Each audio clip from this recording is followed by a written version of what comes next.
ನಾವು ಪನ್ನೀರಲ್ಲಿ ತುಂಬಾ ವೆರೈಟೀಸ್ನ ಮಾಡ್ತೀವಿ. ಅದೇ ರೀತಿ ಇವತ್ತು ನಾನು ಪಾಲಕ್ ಪನ್ನೀರ್ ರೆಸಿಪಿನ ತುಂಬಾ ಸುಲಭವಾಗಿ ಹಾಗೆ ಹೋಟೆಲ್ ರೀತಿ ಟೇಸ್ಟ್ ಬರೋ ರೀತಿ ಯಾವ ರೀತಿ ಮನೆಯಲ್ಲೇ ಮಾಡ್ಕೋಬೋದು ಅನ್ನೋದನ್ನು ತೋರಿಸ್ಕೊಡ್ತಾ ಇದ್ದೀನಿ. ತುಂಬಾ ಸುಲಭವಾಗಿರುವಂಥ ಮೆಥಡು. ಇದನ್ನು ಮಾಡೋದಕ್ಕೆ ಮೊದಲನೇದಾಗಿ ಸ್ವಲ್ಪ ಬಿಳಿ ಎಳ್ಳನ್ನು ತೊಗೊಂಡಿದ್ದೀನಿ, ಸ್ವಲ್ಪ ಗೋಡಂಬಿನ ತೊಗೊಂಡಿದ್ದೀನಿ, ಹಾಗೆ ಸ್ವಲ್ಪ ಸೂರ್ಯಕಾಂತಿ ಬೀಜನ ತೊಗೊಂಡಿದ್ದೀನಿ. ಇದೆಲ್ಲ ಮಕ್ಕಳಿಗೆ ಹೆಲ್ಪ್ ಆಗುತ್ತೆ ಅಂತ ಗೋಸ್ಕರನೂ ಆದರೆ ಜೊತೆಗೆ ಗೋಡಂಬಿ ಜಾಸ್ತಿ ಇದೆ ಅಂದರೆ ಅದನ್ನು ಸಹ ಅದೊಂದೇ ಮಾತ್ರನೂ ಹಾಕೋಬೋದು. 2 ಈರುಳ್ಳಿ ಹಾಗೆ ಶುಂಠಿ ಮತ್ತು ಬೆಳ್ಳುಳ್ಳಿನ ಬಿಡಿಸಿ ರೆಡಿ ಇಟ್ಕೊಂಡಿದ್ದೀನಿ. ಒಂದು ಚಿಕ್ಕದಾಗಿ ಕಟ್ ಮಾಡಿ ಇಟ್ಕೊಂಡಿರುವಂಥ ಈರುಳ್ಳಿ ಇದೆ, ಹಾಗೆ ಪನ್ನೀರ್ 1 ಪ್ಯಾಕೆಟಷ್ಟು ಕಟ್ ಮಾಡಿ ಇಟ್ಕೊಂಡಿದ್ದೀನಿ. ಪಾಲಕ್ ಸೊಪ್ಪು ಮತ್ತು ಹಸಿಮೆಣಸಿನ್ಕಾಯಿ ಖಾರಕ್ಕೋಸ್ಕರ ಬೇಯಿಸಿ ಇಟ್ಕೊಂಡಿದ್ದೀನಿ. ಒಂದು 4 ಹಸಿಮೆಣಸಿನ್ಕಾಯಿ ಬೇಯಿಸೋದಕ್ಕೆ ಹಾಕಿದ್ದೀನಿ. ಇದನ್ನು ಬೇಯಿಸಿ ಸೈಡಲ್ಲಿ ಇಟ್ಕೊಂಡು ಇವಾಗ ಇದನ್ನೆಲ್ಲ ಸ್ವಲ್ಪ ಫ್ರೈ ಮಾಡ್ಕೊಂಡ್ಬಿಡೋಣ. ಒಂದು ಫ್ರೈಡ್ ಪ್ಯಾನನ್ನು ತೊಗೊಂಡು ಹಾಗೆ ಬಿಳಿ ಎಳ್ಳು, ಗೋಡಂಬಿ ಮತ್ತು ಬೆಳ್ಳುಳ್ಳಿ, ಶುಂಠಿ ಮತ್ತು ಈರುಳ್ಳಿನ ಸಹ ಹಾಕ್ಕೊಂಡು ಚೆನ್ನಾಗಿ ಬಾಡಿಸ್ಕೊತಾ ಇದ್ದೀನಿ. ಇದು ಸ್ವಲ್ಪ ಕಂದು ಬಣ್ಣ ಬರೋವರೆಗೂ, ಕಲರ್ ಚೇಂಜ್ ಆಗೋವರೆಗೂ ನೀಟಾಗಿ ಬಾಡಿಸ್ಕೊತಾ ಇರಿ. ಖಾರಕ್ಕೆ ಅನುಗುಣವಾಗಿ ನಾವು ಮೊದಲೇ ಬೇಯಿಸೋದಕ್ಕೂ ಸಹ ಹಾಕಿರ್ತೀವಿ, ಹಾಗೆ ಇವಾಗೂ ಬೇಕಂದರೆ ಒಂದು 2ರಿಂದ 3 ಹಾಕ್ಕೊತಾ ಇದ್ದೀನಿ. ಇದ್ರ ಜೊತೆಗೆ ಬೇಯಿಸಿರುವಂಥ ಪಾಲಕ್ನು ಸಹ ಸೇರಿಸ್ಕೊಂಡಿದ್ದೀನಿ. ಪಾಲಕನ್ನು ಬೇಯಿಸೋದಕ್ಕಿಂತ ಮೊದಲೇ ಚೆನ್ನಾಗಿ ತೊಳೆದಿರಬೇಕು, ಹಾಗೆ ಅದರ ತೊಟ್ಟಲೆಲ್ವ ಮಣ್ಣೆಲ್ಲ ಇರುತ್ತೆ, ಅದಕ್ಕೋಸ್ಕರ ನೀಟಾಗಿ ತೊಳೆದಿರಬೇಕು. ಇವಾಗ ಇದನ್ನು ಫ್ರೈ ಮಾಡಿರೋದೆಲ್ಲನೂ ಒಂದು ಮಿಕ್ಸಿ ಜಾರ್ಗೆ ಹಾಕ್ಕೊಂಡು ಮನೆಯಲ್ಲೇ ಮಾಡಿರೋವಂಥ ಹಾಲಿನ ಕೆನೆನ 1 ಸ್ಪೂನಷ್ಟು ಸೇರಿಸ್ತಾ ಇದ್ದೀನಿ. ನೀವು ಎಷ್ಟೇ ಸೇರಿಸಿದ್ರೂ ಚೆನ್ನಾಗೇ ಇರುತ್ತೆ. ಅದನ್ನು ಸೇರಿಸ್ಕೊಂಡು ಗ್ರೈಂಡ್ ಮಾಡ್ಕೊಂಡು ಬಂದಿದ್ದೀನಿ. ಅಥವಾ ನಿಮಗೆ ಹಾಲಿನ ಕೆನೆ ಇಲ್ಲ ಅಂತಂದರೆ ಹಾಲನ್ನು ಸಹ ಸೇರಿಸ್ಕೋಬೋದು. ಅದಾದ ನಂತರ ನೀವು ಫ್ರೆಶ್ ಕ್ರೀಮ್ ಅದನ್ನೆಲ್ಲ ಬಳಸ್ತೀವಿ ಅಂದ್ರೂ ಸಹ ಬಳಸ್ಕೋಬೋದು.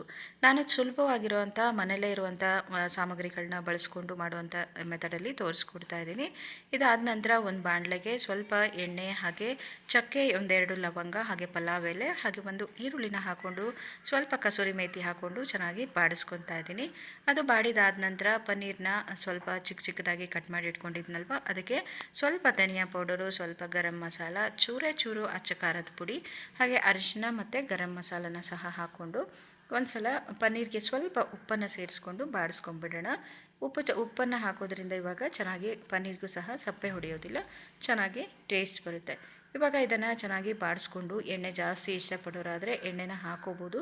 ನಾನಿಲ್ಲಿ ಕಡಿಮೆ ಪ್ರಮಾಣದಲ್ಲಿ ಎಣ್ಣೆನ ಬಳಸ್ಕೊಂಡು ಮಾಡ್ತಾಯಿದ್ದೀನಿ.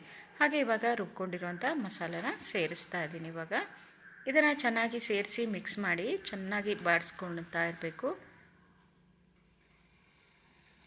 ಈ ಟೈಮಲ್ಲಿ ಇನ್ನೂ ಸ್ವಲ್ಪ ಎಣ್ಣೆ ಅಥವಾ ಬೆಣ್ಣೆ ಇದ್ದರೆ ಅದನ್ನು ಹಾಕಿದ್ರೆ ಚೆನ್ನಾಗಿ ಟೇಸ್ಟ್ ಬರುತ್ತೆ. ಅದ್ರ ಜೊತೆಗೆ ಇವಾಗ ಒಂದು ಅರ್ಧ ಗ್ಲಾಸಷ್ಟು ಹಾಲನ್ನು ಹಾಕ್ತಾ ಇದ್ದೀನಿ. ಯಾವುದೇ ಮಸಾಲೆ ಸ್ಮೆಲ್ಗಳ ಬರಲ್ಲ, ಅದಕ್ಕೋಸ್ಕರ ಕ್ರೀಮಿ ಟೆಕ್ಸ್ಚರ್ ಬರಬೇಕಂತಂದರೆ ಹಾಲನ್ನು ಸೇರಿಸಿದ್ರೆ ಚೆನ್ನಾಗಿ ಟೇಸ್ಟ್ ಬರುತ್ತೆ. 1 ಸ್ಪೂನು ಸಕ್ಕರೆನ ಸೇರಿಸಿದ್ದೀನಿ. ಸಕ್ಕರೆ ಅಥವಾ ಬೆಲ್ಲ ಯಾವುದನ್ನಾದರೂ ಸೇರಿಸ್ಕೋಬೋದು. ಹಾಗೆ ಚೆನ್ನಾಗಿ ಒಂದು ಸ್ವಲ್ಪ ಯಾವುದೇ ಟೇಸ್ಟ್ ಹೆಚ್ಚು ಕಡಿಮೆ ಆಗಿದ್ದರೂ ಅದು ಬ್ಯಾಲೆನ್ಸ್ ಮಾಡುತ್ತೆ.